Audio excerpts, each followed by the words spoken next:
nato pong ating weather update. Ang habagat o southwest monsoon ay nakakapekto sa malaki pong bahagi po ng ating bansa, lalo po sa Luzon at ng Visayas. Inyong mapansin, makakapal ng ulap sa Luzon at sa Visayas, kaya ngayong araw may pinasaan pa rin tayo ng pamisa-misang malalakas na pag-ulan. At kasalukuyan, wala po tayo na monitor na low pressure area o bagyo sa loob ng ating Philippine Area of Responsibility.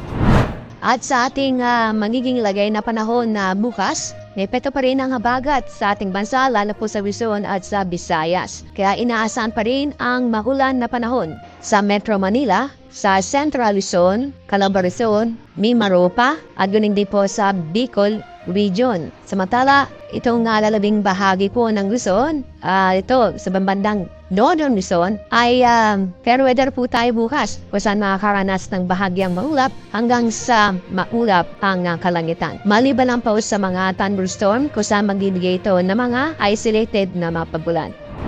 At damo tayo sa Visayas at Mindanao. Ang buong Kabisayaan pa rin ay makakaranas ng maulap na kalangitan na may mga kalat-kalat na pagbulan at thunderstorm. Dulot po yan ng southwest monsoon o habagat. Pero sa Mindanao, inyong papansin, fair weather o maganda at maliwalas ang panahon, kung saan makakaranas ng bahagyang maulap hanggang sa maulap ang papuring, maliban sa mga biglaang buhos na ulan dahil sa thunderstorm. Ngayong araw, wala tayong gale warning dahil inaasahan pa rin natin na ang ating mga karagatan ay magiging banayan hanggang sa katamtaman ang alon. Pero, pinapaalala po namin na mag-ingat pa rin tayo, lalo po sa mga Luzon at Visayas dahil sa maulan na panahon ngayon at bukas dahil sa southwest monsoon.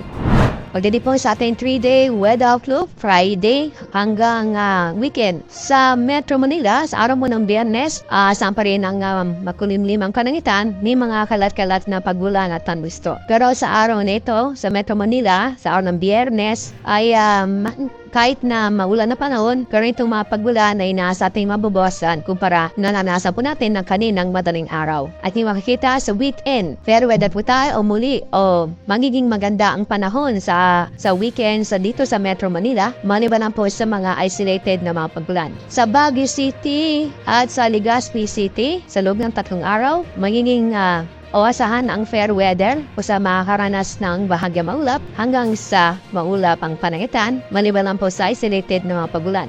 Sa mga babaeng po natin sa Iloilo City, sa araw ng Biyernes, patuloy pa rin na magiging maulan na panahon. Pero itong mga pagulan nito, asahan po ang mabawas-buwasan. Ang kumparain ito naranasan po natin nitong kaya madaling araw. Sa weekend ay asahan po ang mga magiging maganda ang panahon, maliban lang po sa isolated na mga pagulan. At dabo tayo sa Mindanao ay patuloy pa rin na magiging maganda at maniwalas ang panahon sa mga lugar po sa Mindanao, maliban lang po sa mga thunderstorm.